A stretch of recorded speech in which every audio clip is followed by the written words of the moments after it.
Yo, what's up mga Karonsas TV? Welcome back sa panibagong video. Ngayon, meron tayong bagong pair na matagal ko nang hinihintay. Ang Adidas Anthony Edwards 2 sa black and yellow colorway. Kung mahilig ka sa basketball, sneakers o fan ka ni Anthony Edwards, sigurado magugustuhan mo to. Kaya tara, buksan na natin. Okay, eto na yung box. Simple lang pero premium talaga. Excited na talaga ako makita kung gaano kaganda to in person.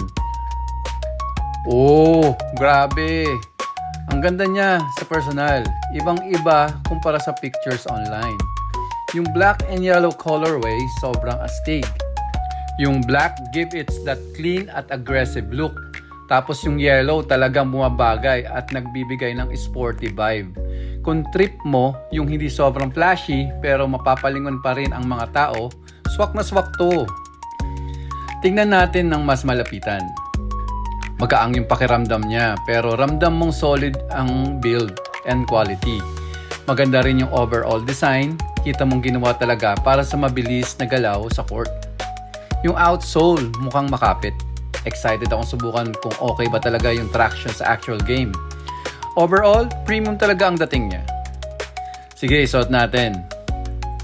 Unang suot pa lang, comfortable na agad. Secure ang fit sa heel at midfoot. Hindi siya masikip pero hindi rin maluwag. Feeling ko bagay ito sa mga guards at players na mahilig sa mabilis na drives, crossover at explosive na laro. So ayun, first impression ko sa Adidas Anthony Edwards 2, sobrang positive. Una pa lang, panalo na agad sa looks. Yung black and yellow colorway, sobrang linis tignan at mukhang pang-performance talaga. Pero syempre, hindi pa dito natatapos. Subukan natin to sa actual basketball game para makita kung pasado ba talaga pagdating sa comfort, traction, cushioning at overall performance.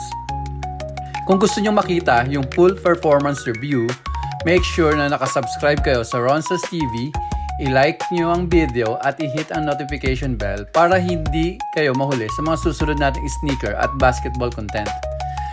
Comment down below ano masasabi nyo sa Adidas Anthony Edwards 2, cop ba o pass? Maraming salamat sa panonood. Kita-kits tayo sa next video guys. Peace!